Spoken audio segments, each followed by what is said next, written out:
السلام عليكم ورحمة الله وبركاته. موعد مباراة الاتحاد والوحدة في دوري روشن السعودي، وتبدأ المباراة يوم السبت 15/2. تبدأ المباراة في الساعة 8:30 مساء على ملعب الملك عبد العزيز.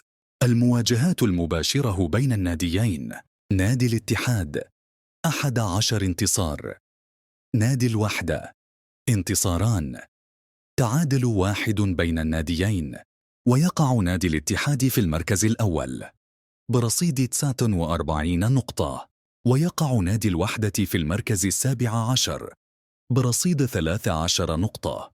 وستنقل المباراة على قناة SSC Sport HD، وسيحدد المعلق لاحقاً.